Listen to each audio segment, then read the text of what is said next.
Mu misozi migari y'u Rwanda no mu burasirazuba bwa Congo hirya y'inyanja ya Albertine Rift haherereye ikiyaga gikomeye kandi kidasanzwe, ikiyaga cya Kivu.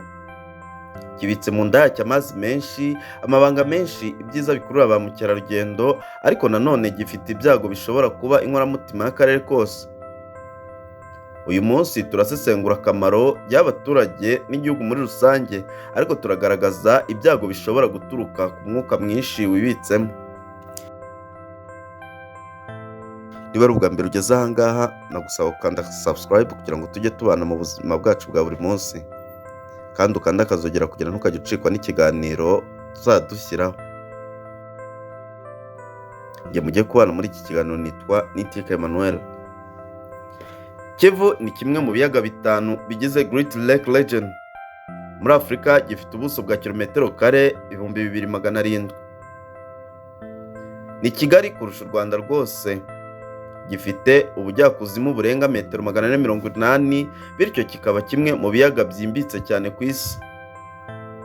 Amateka yacyo yerekeza ku bikorwa bya volcano bya kera, Nyiragongo na Nyamuragira byagize uruhare mu kubyara iyi ntera. Iyo mitumba y'imisozi ifite isuku y'ikirere n'ubwiza buhebuje, ariko imbere mu nda y'ikiyaga hibitse ikintu cy'agahebuzo: ububiko bunini bwa gaze. Abaturage bo mu turere twa Rubavu, Rutsiro, Karongi na Rusizi bayakoresha mu buzima bwa buri munsi. Kivu itunze amoko arenga 28 y'amafi, harimo amasambaza yazanywe mu myaka y'1950, ubu ikaba yarahindutse isoko y'imibereho.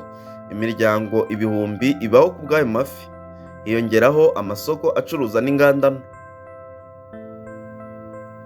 Mu nda y'iki kiyaga nanone ibitse miliyari y'imyuka, ndetse n'imyuka mibi kuko ari imyuka ya metane. Kandi izi gaze ikoreshwa mu gukora umuriro w'amashanyarazi. U Rwanda rwatangije umushinga wa Kivu Watt ushobora gutanga amashanyarazi ku gihugu no ku batuye akarere kose. Aho Karongi cyangwa Rubavu amahoteli akikije ikiyaga, amato atembera, abakerarugendo bava imihanda yose baje kureba indirimbo y'amazi ahumeka umuyaga w'ubuzima. Nyuma y'ibi byiza byose, Kivu ibitsemo ikintu kidasanzwe. Cya mbere ni carbon dioxide cyangwa CO2 na gas methane izwi nka CH4. Iyo myuka ikomeje kwiyongera nanone ishobora guterwa n'ibi bintu bitatu. Cya mbere ni imitingito, cya kabiri ni volcano nk'iya Nyiragongo iri hafi aho, cya gatatu ni uguhinduka kw'ikirere, nibyo bita limnic eruption. Igihe umwuka ubitse mu nda y'ikiyaga usohora mu buryo bwihuse, ugahita uhinduka igicu cy'uburozi gikwirakwira mu misozi no mu mibande. Mu mwaka w'1946 mu gihugu cya Cameroon habaye impanuka izwi cyane mu kiyaga cya Niyose. Umwuka wa CO2 wasohotse mu buryo bw'amarabira uhita uhanagura ubuzima bw'abantu. Abaturage barenga 700 barapfuye mu ijoro rimwe. Inka n'amatungo arenga 3000 birarimbuka. Ubutaka burapfa, abari baturiye aho hafi barahunga. Kivu iruta Niyose inshuro 200 mu bunini no mu mwuka ibitse. Kivu iruta Niyose inshuro 200 mu bunini ndetse no mu mwuka ibitse. Niyo mpamvu abashakashatsi bemeza ko ikiyaga cya Kivu gikeneye kugenzurwa igihe cyose kugira ngo hatagira ishyano rizaba.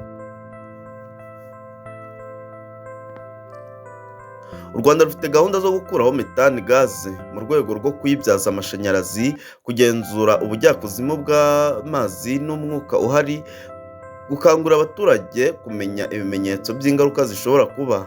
Ubufatanye n'amahanga, Belgium, USA na za kaminuza zitandukanye bakomeje kugira Kivu ibe igisubizo aho kuba ikibazo.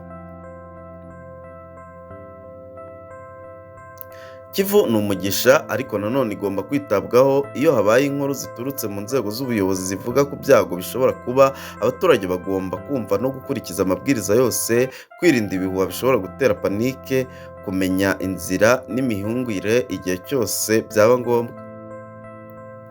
Kivu ni ikimenyetso cy'ubuzima n'ubukungu, ariko nanone ni isomo ry'uko ibyiza n'ibyago byashobora kubana mu nda y'ikirere kimwe.